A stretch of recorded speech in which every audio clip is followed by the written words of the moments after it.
ये बेहतरीन ठेठ नागपुरी गीतकार गायक और गायिका हैं श्रीमती चिंता देवी और जितेंद्र सन्यासी।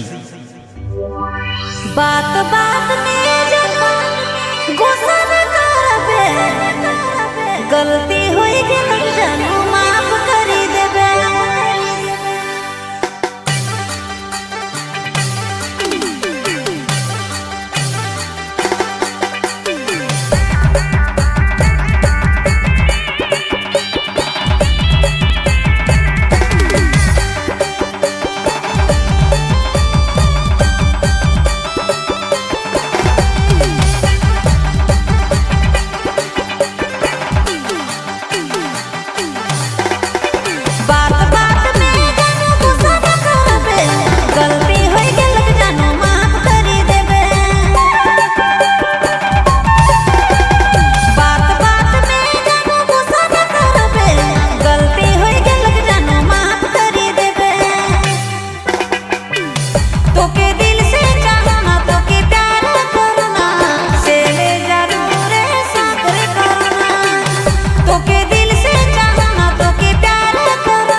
बात में जानू गुस्सा न करबे, गलती भे गेल जानू माफ करी देबे।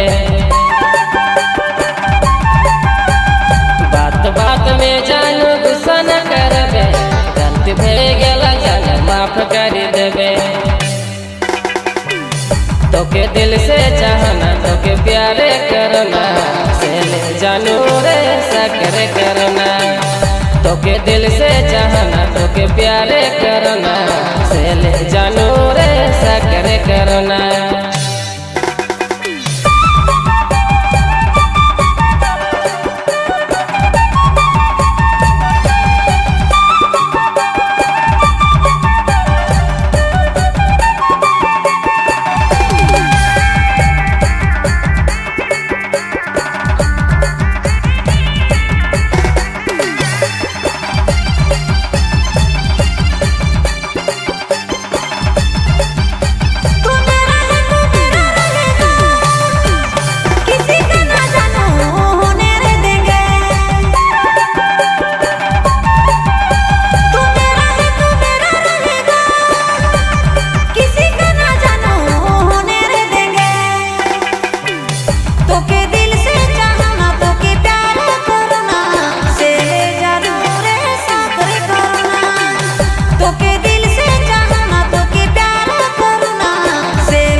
तोके दिल से चाहना, तोके प्यारे करना, से ले जानू रे सकर करना।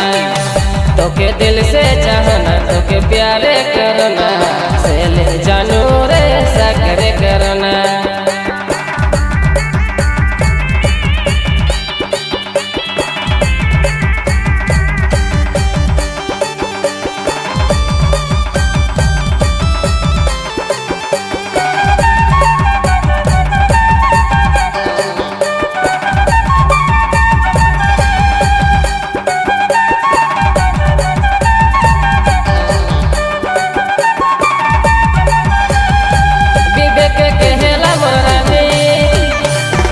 जाने जोड़ी मोर सजनी,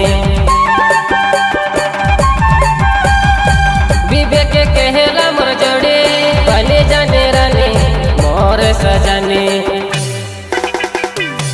तोके दिल से चाहना, तोके प्यारे करना, से ले जानू रे सकर करना। तोके दिल से चाहना, तोके प्यारे करना, से ले जानू रे सकर करना।